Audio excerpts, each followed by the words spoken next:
ನನ್ನ ಬರ್ತ್ಡೇಯನ್ನು ನಾನು ಸರಳವಾಗಲ್ಲ ಯಾವುದೇ ರೀತಿಯಲ್ಲಿ ನಾನು ಆಚರಿಸಿಕೊಳ್ಳಕ್ಕೆ ರೆಡಿ ಇಲ್ಲ, ನನ್ಗೆ ಅಗತ್ಯ ಇಲ್ಲ.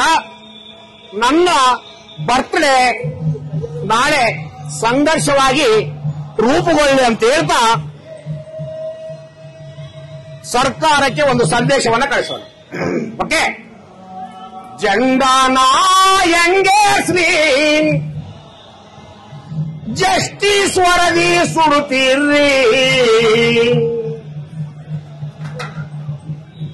ಜೆಂಡಾನ ಹೆಂಗೇಸ್ರಿ ಜಸ್ಟಿಸ್ ವರದಿ ಸುಡುತ್ತೀರ್ರಿ,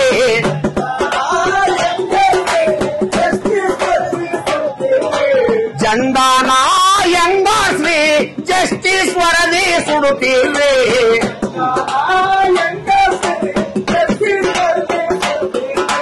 ಸಂವಿಧಾನ ಬಾಯಲ್ಲಿ ಸೋಗಲಾಡಿತನ ಸಾಕಿಲ್ಲಿ,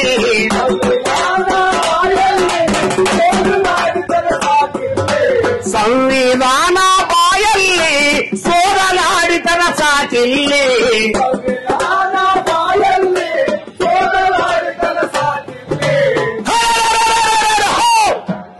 ಕಾವಿ ಕಾವಿ ಡೋಂಗಿಗಳಿಂದ ಸಿಕ್ಕೇ ಇಲ್ರಿ ಸ್ವಾತಂತ್ರ್ಯ,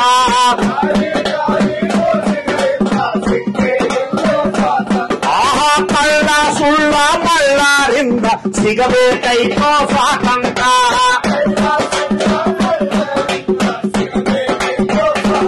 ಆ ಕಾವಿ ಕಾವಿ ಡೋಂಗಿಗಳಿಂದ ಸಿಕ್ಕೇ ಇಲ್ರಿ ಸ್ವಾತಂತ್ರ್ಯ,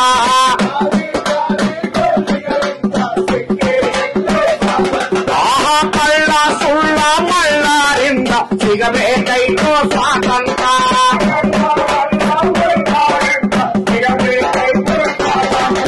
ಬಣ್ಣ ಬಣ್ಣದ ಭಾರತದ ಬಾವುಟ,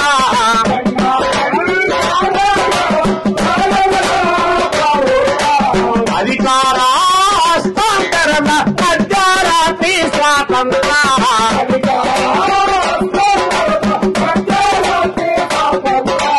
ಸಿಕ್ಕಿಲ್ಲಪ್ಪೋ ನಮಗಿನ್ನೋ 47ರ ಸ್ವಾತಂತ್ರ್ಯ,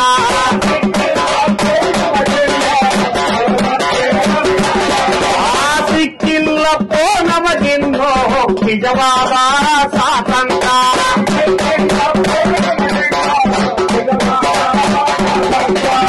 ಇದು ನಮ್ಮ ಸವಾಲು ಸರ್ಕಾರಕ್ಕೆ. ಆಳುವ ಸರ್ಕಾರ ಯಾವುದೇ ಇರಲಿ, ಇದು ನಮ್ಮ ಸವಾಲು. ಜೊತೆಗೆ ಸಂತೋಷದ ವಿಚಾರ ಏನಂದ್ರೆ, ಇದುವರೆಗೆ ಈ ಸಾಮಾಜಿಕ ನ್ಯಾಯವನ್ನ ಬಾಡಿಗರ ಹೋರಾಟ ಅಲ್ಲ, ಇದು 101 ನೊಂದ ಸಮುದಾಯಗಳ ಹೋರಾಟ. ಈ ಹೋರಾಟ ಕಾಂಗ್ರೆಸ್ಗೆ ಅರ್ಥ ಆಗಿದೆ, ಬಿಜೆಪಿಗೆ ಅರ್ಥ ಆಗಿದೆ, ಆರ್ಎಸ್ಎಸ್ಗೆ ಅರ್ಥ ಆಗಿದೆ, ಬಿಎಸ್ಪಿಗೆ ಅರ್ಥ ಆಗಿದೆ, ಜೆಡಿಎಸ್ಗೆ ಅರ್ಥ ಆಗಿದೆ. ನಮ್ಮ ಅಣ್ಣ ತಮ್ಮಂದಿರು ಚಲವಾದಿಗಳಿಗೆ ಅರ್ಥ ಆಗಿಲ್ಲ. ನಮ್ಮ ಹಲವಾರು ಸಮುದಾಯದ 49 ಜನ ಸಮುದಾಯಗಳಿಂದ ಉಪ ಸಮುದಾಯಗಳು ನಮ್ಮನ್ನು ಅಪ್ಪಿಕೊಂಡು ನಾನು ಊಟ ಉಪವಾಸ ಕೊಡ್ತೀನಿ ಅಂತ ನಮ್ಮ ಲೋಕೇಶ್ ಅವರು ಬಂದಿದ್ದಾರೆ. ನಮ್ಮ ಲೋಕೇಶ್ ಚಾವಡಿ ಬಹುಸಂಖ್ಯ ಸಮುದಾಯ, ಚಾವಡಿ ಲೋಕೇಶ್ ಅಂತ ಯಾಕೆ ಬರ್ತಾನ ಹೆಸರಂತ ಕೇಳಿದ್ರೆ, ಚಾವಡಿ ಲೋಕೇಶ್ ಅಂದ್ರೆ ನಮ್ಮ ಸಮುದಾಯ ಬಹುಸಂಖ್ಯ ಸಮುದಾಯ, ಗೋವುಗಳನ್ನ ಬೇಯಿಸ್ತಕ್ಕಂಥ ಸಂಪ್ರದಾಯ, ಆ ಒಂದು ವೃತ್ತಿ ನಮ್ಮದು. ಅದೇ ತರ ರಾತ್ರಿಯಲ್ಲಿ ಚಾವಡಿಯಲ್ಲಿ ಇದ್ದುಕೊಂಡು ಆ ಊರಿಗೆ ಅಗಸೆ ಕಟ್ಟಿರ್ತೀವಲ್ಲ ನಾವು, ಆ ಚಾವಡಿಯಲ್ಲಿ ಇದ್ದುಕೊಂಡು ಆ ಊರಿಗೆ ಕಾವಲು ಕಾಯ್ತಕ್ಕಂಥ ಸೈನಿಕರ ಸಂಪ್ರದಾಯ ನಮ್ದು. ಅಂತ ಸಂಪ್ರದಾಯಕ್ಕೆ ನೀವು ಇವತ್ತು ಸೌಹಾರ್ದತೆಯಿಂದ ಪಾಲು ಕೊಟ್ಟಿದ್ದೀರಣ. ನಿಮ್ ಜೊತೆಗೆ ನನ್ನ ಪ್ರಾಣ ಹೋದ್ರು ಪರವಾಗಿಲ್ಲ, ನಮ್ಮ ಜೊತೆಗೆ ಇರ್ತದೆ ಅಂತ ಹೇಳಿರೋದಕ್ಕೆ ಅದಕ್ಕೋಸ್ಕರ ಬಂದ್ರೆ ಇದು ನಮ್ಮ ಹೋರಾಟಕ್ಕೆ ಸಿಕ್ಕಿರ್ತಕ್ಕಂಥ ಜಯ.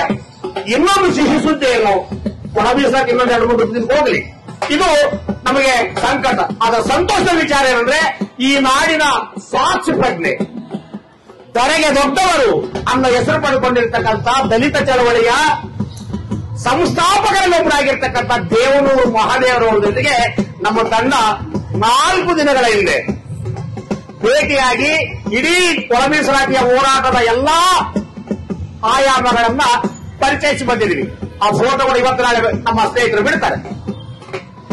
ಆ ಸಂದರ್ಭದಲ್ಲಿ ಅವರು ಹೇಳಿದ್ರು, 2 ದಿನದಲ್ಲೇ ನಾನು ನಿರ್ಧಾರ ಪ್ರಕಟಿಸ್ತೀನಿ, ನಾನು ಎಲ್ಲ ಅಂಕಿಅಂಶಗಳನ್ನ ಹಲವಾರು ಸ್ನೇಹಿತರನ್ನ ಈ ಮಾಹಿತಿಯನ್ನ ಸಂಗ್ರಹಿಸ್ತೀನಿ ಅಂತ ಹೇಳಿದ್ರು. ಇವತ್ತು ಅವರು ಬಹಿರಂಗವಾಗಿ ಈ ಸಾಮಾಜಿಕ ನ್ಯಾಯಕ್ಕೆ ತಮ್ಮ ಬಹಿರಂಗ ಬೆಂಬಲವನ್ನ, ಬಹಿರಂಗ ಪತ್ರವನ್ನ ಮಾನ್ಯ ಮುಖ್ಯಮಂತ್ರಿಗೆ ಬರೆದಿದ್ದಾರೆ. ಇದು ಸಂತೋಷದ ವಿಚಾರ. ಅದಕ್ಕೋಸ್ಕರ ಧರೆಗೆ ದೊಡ್ಡವರು ಅಥವಾ ಸಾಕ್ಷಿ ಪ್ರಜ್ಞೆ, ಈ ನಾಡಿನ ಸಾಕ್ಷಿ ಪ್ರಜ್ಞೆ ಆಗಿರ್ತಕ್ಕಂಥ ದೇವನೂರು ಮಹಾದೇವರಿಗೆ ಇಡೀ ನಮ್ಮ ಹೋರಾಟದ ಅಭಿನಂದನೆ ಇರ್ತದೆ. ನಮ್ಮ ಹೋರಾಟದ ಅಖಾಡಕ್ಕೆ ಇನ್ನು ಯಾರ್ಯಾರು ತೆರೆಮರೆಯಲ್ಲಿದೆಯೋ ಅವರೆಲ್ಲರೂ ನಮ್ಮ ಬಿಡಾರಕ್ಕೆ ಬನ್ನಿ. ನಮ್ಮ ಬಿಡಾರಕ್ಕೆ ನೀವು ಯಾರು ಬರಲ್ಲೋ ಅವರೆಲ್ಲರೂ ಸಂವಿಧಾನ ವಿರೋಧಿಗಳು. ಯಾಕಂದ್ರೆ ಸುಪ್ರೀಂ ಕೋರ್ಟ್ ಒಪ್ಪಿದೆ, ಅರುಣ್ ಮಿಶ್ರಾ 5 ಜನ ಜಡ್ಜ್ಮೆಂಟ್ ನಮ್ಗೆ ಕೊಟ್ಟಿದೆ, ನಮ್ಮ ಪರವಾಗಿದೆ.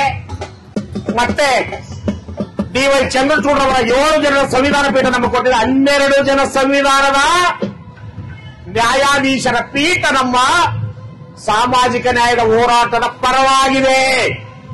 ಅದಕ್ಕೋಸ್ಕರ ಆ ಪೀಠದ ತೀರ್ಮಾನವನ್ನ ಅಗೌರವಿಸುವುದು ಸಂವಿಧಾನ ವಿರುದ್ಧ, ಸುಪ್ರೀಂ ಕೋರ್ಟಿನ ತೀರ್ಪಿನ ವಿರುದ್ಧ ಸಾಮಾಜಿಕ ನ್ಯಾಯ ವಿರೋಧ ಬಣ್ಣ. ಇದು ಸಂವಿಧಾನ ವಿರೋಧಿ ಕೃತ್ಯ. ಇದು ಸಾಮಾಜಿಕ ನ್ಯಾಯವನ್ನು ಕಡೆಗಣಿಸ್ತಕ್ಕಂಥ 3 ಉಪಜಾತಿಗಳನ್ನ ಮತ್ತಷ್ಟು ತಾತ್ಸಾರ ಮಾಡತಕ್ಕಂಥ ದುರಂಕಾರದ ಪರಮಾಧಿಕಾರ. ಅದಕ್ಕೋಸ್ಕರ ಬಂಧುಗಳೇ, ನಮ್ಮ ತಂಡ ಇಲ್ಲಿ ಬರ್ತದೆ. ಮತ್ತೊಂದು ಸಾರಿ ನೀವು ನಮ್ಮ ತಂಡವನ್ನು ಬೆಂಬಲಿಸಿ, ನಮ್ಮ ತಂಡವನ್ನ ಪ್ರೋತ್ಸಾಹಿಸಿ. ದಯವಿಟ್ಟು ನಮಗೆ 6 ಜನರು ಮೊದಲಿಗೆ ಇವತ್ತು ಮಧ್ಯರಾತ್ರಿಯಿಂದ ಯಾರು ಕೂರ್ತೀವಿ ಅನ್ನೋದನ್ನ ಅನೌನ್ಸ್ ಮಾಡೋಣ.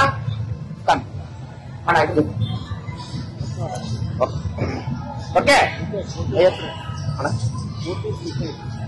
ಅದೇ ಇವತ್ತು ಮಧ್ಯರಾತ್ರಿ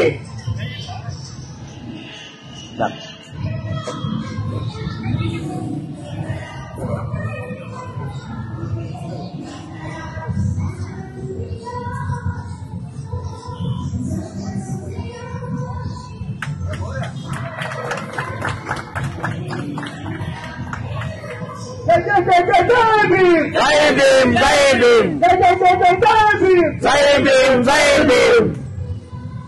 ರೈಟ್ ಬಂಧುಗಳೇ, ನಾನು ಹೇಳಿದ್ನಲ್ಲ ನಿಮಗೆ, ಈಗ ಇದು ಯುದ್ಧದ ಬಿಡಾರ. ಈಗಲಿಂದಲೇ police department, intelligence department, including ಆಡಳಿತ ಪಕ್ಷ, ವಿರೋಧ ಪಕ್ಷ, ಯಾರ್ಯಾರು ಏನೇನು ಯೋಚನೆ ಮಾಡ್ತಾರೆ ಅವ್ರು ಮಾಡ್ಲಿ. ಆದ್ರೆ ಸಮುದಾಯದ ಸೈನಿಕರಾಗಿರ್ತಕ್ಕಂಥ ನೀವು, ಭೀಮ ಸೈನಿಕರಾಗಿರ್ತಕ್ಕಂಥ ನೀವು ಯಾವ ರೀತಿಯಾಗಿ ಸೈನಿಕರನ್ನ ಈ ಯುದ್ಧ ಬಿಡಾರಕ್ಕೆ ರವಾನಿಸ್ತೀರಿ ಅನ್ನೋದು ನಿಮ್ಗೆ ಬಿಟ್ಟು ವಿಚಾರ. ಇದು ಕೇವಲ ಯಾವುದೋ ಒಬ್ಬ ವ್ಯಕ್ತಿ ಹೋರಾಟ ಅಲ್ಲ, ಯಾವುದೇ ಪಕ್ಷದ ಹೋರಾಟ ಅಲ್ಲ. ಇದು ಸಾಮೂಹಿಕವಾಗಿರ್ತಕ್ಕಂಥ, ಸಂವಿಧಾನ ಪರವಾಗಿರ್ತಕ್ಕಂಥ ಸಾಮಾಜಿಕ ನ್ಯಾಯದ ತಳ ಸಮುದಾಯಗಳ ಸಂಜೀವಿನಿಯಾಗಿರ್ತಕ್ಕಂಥ ಹೋರಾಟ. ನೀವ್ಯಾರು ನಿದ್ದೆ ಮಾಡಬಾರ್ದು, ನೀವ್ಯಾರು ನಿದ್ದೆ ಮಾಡಬಾರ್ದು. ನಮಗೂ ಬಿಸಿನೆಸ್ ಇದೆ, ನಮಗೂ ಕುಟುಂಬಗಳಿದ್ದಾರೆ, ನಮಗೂ ಮಕ್ಕಳಿದ್ದಾರೆ, ನಮಗೂ ಬದುಕಿದೆ. ಆದ್ರೆ 101 ಜಾತಿಗಳಿಗೆ ಬದುಕು ಕೊಡಲಾರ್ದಕ್ಕಂಥ ಯಾವ ಬದುಕು ನಮಗೆ ಬೇಕಾಗಿಲ್ಲ. ಅದಕ್ಕೋಸ್ಕರ ಸಣ್ಣ ತ್ಯಾಗವನ್ನು ನಾವು ಮಾಡಬೇಕು. ಸಣ್ಣ ತ್ಯಾಗ ಇದು, ದೊಡ್ಡ ತ್ಯಾಗ ಅಲ್ಲ ಇದು. ಉಪವಾಸ. ಒಂದು ವೇಳೆ ನಮ್ಮ ಆರೋಗ್ಯ ಏರು ಪೇರು ಆಗಿ ಸಾವು ಸಂಭವಿಸಿಕೊಂಡು ನಾವೇ ಲೆಕ್ಕಪತ್ರ ಮಾಡಂಗಿಲ್ಲ. ಸಾವಾಗ್ಲಿ, ಎಷ್ಟೋ ಜನ ಸತ್ತಿದಾರ ಈ ಭಾರತದ ವಿಮೋಚನೆಗೋಸ್ಕರ, ಒಳ ಮೀಸಲಾತಿಗೋಸ್ಕರ ಸಾಯ್ತಕ್ಕಂಥ ಪರಿಸ್ಥಿತಿ ಬಂದ್ರೆ ನಾವು 6 ಜನ ಸಾಯಲಿಕ್ಕೂ ರೆಡಿ ಇದೀವಿ ಅನ್ನೋದನ್ನ ಘೋಷಣೆ ಮಾಡ್ತೀವಿ. ನಂತರ ನೀವು ನಿಮ್ಮ ಕೆಲಸ ಏನಿದೆ, ಯುದ್ಧೋತ್ತರ ನಾನು ಮತ್ತೆ ಹೇಳ್ತೀನಿ, ಯುದ್ಧ ಇದು. ನಾಳೆ ಪ್ರತಿ ಕ್ಷಣಗಳು ಅಲರ್ಟ್ ಮಾಡಿ ನಿಮ್ಮ ಟೈಮನ್ನ, ನಿಮ್ಮ ದುಡಿಮೆಯನ್ನ, ನಿಮ್ಮ ಪಾಂಡಿತ್ಯವನ್ನ, ನಿಮ್ಮ ಬುದ್ಧಿವಂತಿಕೆಯನ್ನ, ನಿಮ್ಮ ಎಲ್ಲ ಭಾಗವಹಿಸಿಕೆಯನ್ನ ಇದಕ್ಕೆ ಮೀಸಲಿಡಬೇಕು. ಇದು ಸಣ್ಣ ಹೋರಾಟ ಅಲ್ಲ. ಈ ಹೋರಾಟ ನಾಳೆ ನಾಡಿದ್ದು ಬೇರೆ ಬೇರೆ ತಿರುವು ತಗೊಳ್ತದ. ಆ ತಿರುವುಗಳಿಗೆಲ್ಲ ನಾವು ಸಾಕ್ಷಿ ಆಗೋಣ. ಫಸ್ಟ್ ಈ 6 ಜನರಿಂದ ಆರಂಭ ಆಗ್ತದೆ. ಯಾಕಂದ್ರೆ 6% ನಮ್ಮ 3 ಜನ ಕೊಟ್ಟಿದಾರಲ್ಲ. ನಮ್ಮ ಲೋಕೇಶ್ ಅಣ್ಣ ನಮಗೊಂದು % ಕೊಟ್ಟರೆ 7 ಜನ ಕೂಡ ಬಂದ್ರು. ಇಲ್ಲ, ನೀವು ನಮ್ಮ ಹೊಟ್ಟೆಯಲ್ಲಿದ್ದೀರಿ, ನಮ್ಮ ಹೃದಯದಲ್ಲಿದ್ದೀರಿ, ನಮ್ಮ ಮಸ್ತಕದಲ್ಲಿದ್ದೀರಿ, ನಮ್ಮ ಬ್ರೇನ್ ಅಲ್ಲಿದ್ದೀರಿ. ಹಂಗಾಗಿ ನಮ್ಮ 6 ಜನರಲ್ಲಿ ನೀವು ಒಬ್ಬರು ಅಂತ ಹೇಳಿದ್ರೆ ಪರವಾಗಿಲ್ಲ ಅಂತ ಹೇಳಿ ಒಪ್ಕೊಂಡಿದ್ದಾರೆ. ಅದಕ್ಕೋಸ್ಕರ 6 ಜನರಿಂದಲೇ ಸ್ಟಾರ್ಟ್ ಮಾಡೋಣ. ಇದು ಅಂತಿಮ ಯುದ್ಧ ನಮ್ಮದು ಘೋಷಣೆ ಮಾಡಿದೀವಿ. ದಯವಿಟ್ಟು ನೀವೆಲ್ಲರೂ ಅಲರ್ಟ್ ಆಗಿರ್ರಿ. ನಮ್ಮ ಸ್ನೇಹಿತರನ್ನ, ನಮ್ಮ ಹಳ್ಳಿಗಳನ್ನ, ನಮ್ಮ ರವಾನೆಗಳನ್ನ, ನಿಮ್ಮ ಫೇಸ್ಬುಕ್, ವಾಟ್ಸಪ್ ಯಾರಿಗೂ ಅನಗತ್ಯವಾಗಿ ಟೀಕೆ ಮಾಡಕ್ ಹೋಗ್ಬೇಡ್ರಿ. ಯಾವನೇ ಪ್ರವೋಕ್ ಮಾಡ್ಲಿ, ಯಾವನೇ ಏನೇ ಹೇಳಿ. ಹಂಗಾಗಿ ನಮ್ಮ ಕೆಲಸ ನಾವು ಮಾಡೋದು. ನಮಗೆ ಒಂದೇ ಮನವಿ ಪತ್ರ, ಮತ್ತೊಂದು ಏನಿಲ್ಲ. 1766 ಪುಟ ಇದೆಯಲ್ಲ ಸಮಗ್ರ ಸಂವಿಧಾನದ ಸಾರ, ಅದೇ ಮನವಿ ಪತ್ರ. 201 ಜಾತಿಗಳಿಗೆ ಯಾರ್ಯಾರು ಆ ಜಾತಿನಲ್ಲಿ ಸೇರಿಸಬೇಕು, ಈ ಜಾತಿನಲ್ಲಿ ಸೇರಿಸಬೇಕು, ಅದಕ್ಕೆಲ್ಲ ಲೆಕ್ಕಪತ್ರ ನಮ್ಮದಲ್ಲಿದೆ. ಸರ್ಕಾರ ಬಂದು ನಮ್ಮ ಜೊತೆ ಮಾತಾಡಿ. ಅದಕ್ಕೆ ನನಗೆ ಕೆಲವು ಪೊಲಿಟಿಷಿಯನ್ಸ್ ಇವತ್ತು ನಾವು ಟೆಂಟಿಗೆ ಬರ್ತೀವಿ ಅಂದ್ರು, ನಿಮ್ಮ ಬಿಡಾರಿಗೆ ಬರ್ತೀವಿ. ನೀವು ಯಾರು ಬಿಡಾರಿಗೆ ಬರೋದು ಅಗತ್ಯ ಇಲ್ಲ. ನೀವೆಲ್ಲರೂ ಬಿಡಾರಿಗೆ ಬರೋದಾಗಿದ್ರೆ ಒಳ ಮೀಸಲಾತಿಯ ಅಂಗೀಕಾರದ ಆದೇಶವನ್ನು ತೆಗೆದುಕೊಂಡು ನಮ್ಮ ಬಿಡಾರಿಗೆ ಬರಬೇಕು. ಅದುವರೆಗೆ ನೀವು ಯಾರು ಬಂದು ಉಪಯೋಗ ಇಲ್ಲ ಅನ್ನೋದನ್ನ ಸ್ಪಷ್ಟವಾಗಿ ರವಾನಿಸಿದ್ವಿ. ಇದು ನಮ್ಮ ಸಂದೇಶ. ಅದಕ್ಕೋಸ್ಕರ 12 ಗಂಟೆವರೆಗೆ ನಾವು ಯೋಚನೆ ಮಾಡೋಣ. ಅವರು ಮುಂದೆ ಕೂಡ್ತಾರೋ ಮತ್ತೊಂದು ಮಾಡ್ತಾರೋ ಏನೋ ಗೊತ್ತಿಲ್ಲ. ನಮ್ಮದು ಮಾತ್ರ ಇವತ್ತು ಮಧ್ಯರಾತ್ರಿ